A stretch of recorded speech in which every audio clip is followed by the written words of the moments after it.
Related जितने भी objective previous year में पूछे गए हैं और एग्ज़ाम पॉइंट ऑफ व्यू से इम्पॉर्टेंट हैं। तो चलिए स्टार्ट करते हैं। पहला क्वेश्चन दिया हुआ है कि गुलाम वंश के संस्थापक कौन थे। तो गुलाम वंश के संस्थापक थे कुतुबुद्दीन ऐबक, क्योंकि 1206 ईस्वी में मोहम्मद गौरी का मृत्यु हो गया था। उसके बाद उसका जो दास था कुतुबुद्दीन ऐबक, उसने गुलाम वंश की स्थापना की। नेक्स्ट है गुलाम वंश की स्थापना कब की गई थी। तो 1206 में। कुतुबुद्दीन ऐबक कहाँ का गवर्नर था। तो वो दिल्ली का गवर्नर था। कुतुबुद्दीन ऐबक को किसने दास मुक्त कर दिया। तो गौर के सुल्तान गयासुद्दीन महमूद ने। 2.5 दिन का जोफरा का नामक विख्यात मस्जिद का निर्माण किसने करवाया था। कुतुबुद्दीन ऐबक ने। नेक्स्ट है कुतुबुद्दीन ऐबक की शादी किससे हुई थी। यालदोज की बेटी के साथ हुई थी इसकी शादी। कुतुबुद्दीन ऐबक की मृत्यु लाहौर में किस खेल को खेलते समय हुई थी। चौगान, जिसे पोलो कहा जाता है। कुतुबुद्दीन ऐबक को अन्य किस नाम से जाना जाता है। लाखबख्श यानी दानी। कुतुबुद्दीन ऐबक का राज्याभिषेक जून 2006 में हुआ था। कहाँ पे। लाहौर में। कुतुबुद्दीन ऐबक ने अपनी बहन की शादी किससे करवाई थी। इल्तुतमिश से करवाई थी। दिया हुआ है कि कुतुबुद्दीन ऐबक को सुल्तान के रूप में कब मान्यता मिली थी। 1208 ईस्वी में। किसने कुतुबुद्दीन ऐबक को सुल्तान स्वीकार कर छत्र, राजकीय पताका, सिंहासन एवं नकारा भेंट किया था। गयासुद्दीन ने इसे ये सारे चीज़ भेंट किए थे। कुतुबुद्दीन ऐबक ने गौरी के भारतीय सल्तनत में किस हैसियत से पद पर कार्य किया। तो मलिक और सिपह सालार के रूप में काम किया था गौरी के दरबार में। नेक्स्ट है कुतुबुद्दीन ऐबक को हातिम द्वितीय की संज्ञा किस कारण दी गई थी। तो दानशीलता के कारण और उसकी उदारता के लिए उसे हातिम द्वितीय की संज्ञा दी गई थी। नेक्स्ट दिया हुआ है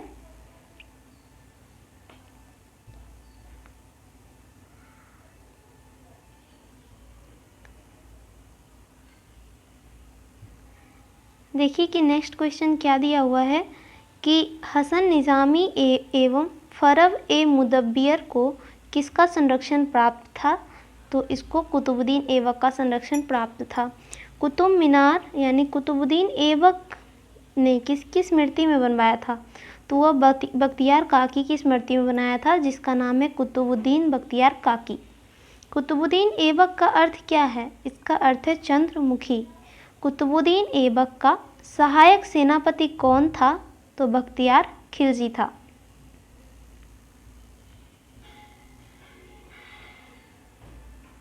नेक्स्ट दिया हुआ है कि नालंदा विश्वविद्यालय को किसने नष्ट किया था। तो बख्तियार खिलजी ने नष्ट किया था। कुतुबुद्दीन ऐबक को कहाँ दफनाया गया। उसे लाहौर में दफनाया गया। याद करिए कि उसका राज्याभिषेक भी लाहौर में ही करवाया गया था। सल्तनत काल की राजकीय भाषा क्या थी। तो पूरे सल्तनत काल की, जिसमें गुलाम वंश, खिलजी वंश, तुगलक वंश और लोदी वंश, इसकी भाषा जो थी फारसी थी। कुतुबुद्दीन ऐबक के पुत्र का नाम क्या था। तो आराम शाह था। आराम शाह कितने महीनों तक सिंहासन पर बैठा। तो 8 महीने। आराम शाह की हत्या किसने की थी। इल्तुतमिश, जो उसका दास था और दामाद भी था। इल्तुतमिश कब गद्दी पर बैठा। 1211 ईस्वी में। नेक्स्ट है कि इल्तुतमिश कुतुबुद्दीन ऐबक का क्या था। गुलाम था और उसका दामाद भी था। इल्तुतमिश का पूरा नाम क्या था। शम्स-उद-दीन इल्तुतमिश। सुल्तान बनने के पूर्व इल्तुतमिश कहाँ का सूबेदार था। वह बदायूं का सूबेदार था। गुलाम चालीसा का गठन किसने किया था। इल्तुतमिश ने किया था। कब इल्तुतमिश ने एलदौज को तराइन के मैदान में पराजित किया। 1215 ईस्वी में। इल्तुतमिश को वास्तविक सुल्तान का दर्जा जो है 1229 ईस्वी में किससे प्राप्त हुआ। तो बगदाद के खलीफा से। नेक्स्ट है कि इल्तुतमिश ने कौन सी उपाधि धारण की थी। तो नासिर अमीर उल मोमिन, ये उपाधि उसने धारण की थी। सर्वप्रथम शुद्ध अरबी सिक्का किसने चलवाया था?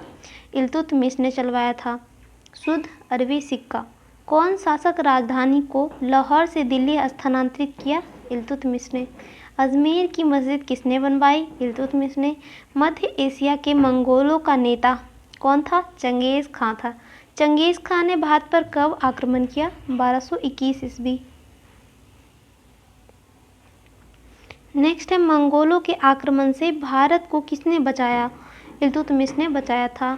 इल्तुतमिश ने किसे अपना उत्तराधिकार घोषित किया? उत्तराधिकारी यानी अपनी जो उसकी बेटी थी रज़िया सुल्तान, उसको अपना उत्तराधिकारी घोषित किया। इल्तुतमिश की मृत्यु कब हुई थी? तो 1236 ईस्वी में उसकी मृत्यु हुई थी।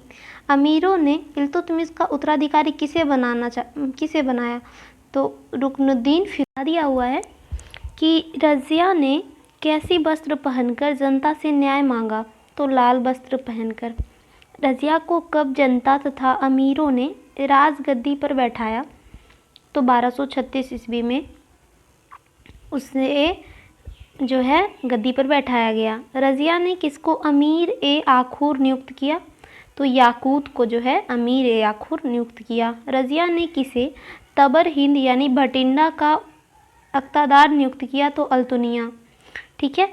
रज़िया ने किससे विवाह की थी? तो अल्तुनिया से। किसने रज़िया को हिंदू डाकुओं से हत्या करा दी? बहराम शाह ने। दिल्ली सल्तनत की प्रथम तुर्क महिला शासक कौन थी? तो रज़िया सुल्तान थी। नेक्स्ट क्वेश्चन है कि रज़िया को अपदस्थ कर तुर्की सरदारों में किसे दिल्ली की गद्दी पर बैठाया गया? तो मुइनुद्दीन बहराम शाह को। नेक्स्ट है, सुल्तान का अधिकार कम करने के लिए कौन से नए पद का गठन किया गया? तो नायाब ए मामलिकात। ठीक है। प्रथम नायाब किसे नियुक्त किया गया था? तो एतगीन को। बहराम शाह की हत्या किसने की थी? तो दिल्ली के तुर्क सरदारों ने। बहराम शाह का उत्तराधिकारी कौन बना? अलाउद्दीन मसूद शाह। मसूद शाह ने अपने अमीर हाजिब किसे बनाया? बलबन को। कब बलबन ने मसूद शाह के स्थान पर नसीरुद्दीन महमूद को सुल्तान बनाया? तो कब बनाया? 1246 ईस्वी में। नेक्स्ट दिया हुआ है कि नासिरुद्दीन ने राज्य की समस्त शक्ति किसे सौंप दी? तो बलबन को। नसीरुद्दीन जो है ने बलबन को कौन सी उपाधि दी थी? तो उगुल खां की उपाधि दी थी उसे।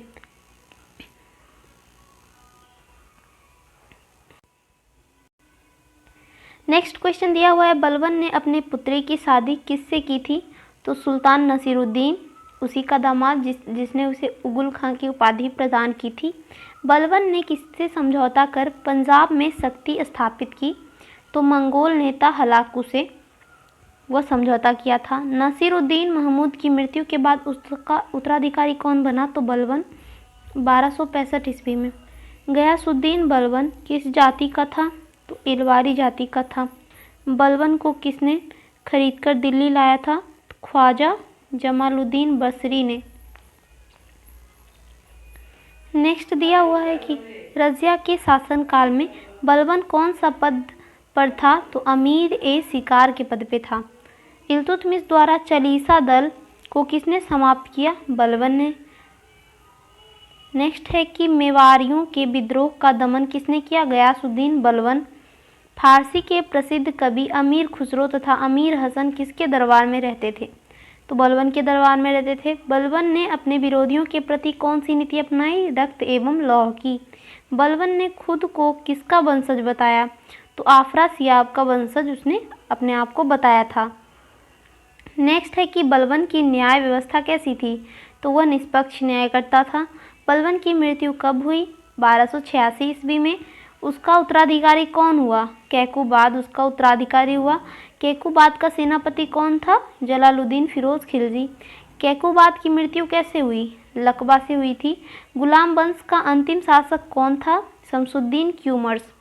कुब्बत उल इस्लाम मस्जिद का निर्माण किसके द्वारा करवाया गया था? तो कुतुबुद्दीन ऐबक। किसने इक्तादारी प्रथा चलाई थी? इल्तुतमिश ने इक्तादारी प्रथा चलाई थी। नेक्स्ट है कि कुतुब मीनार के कार्य को किसने पूरा करवाया था? तो इल्तुतमिश ने। जहाँ की कुतुबुद्दीन ऐबक सिर्फ उसकी नींव डलवाई थी। किसके याद में? बख्तियार काकी के याद में। वहीं इल्तुतमिश ने उसके सारे कार्य को पूरा किया।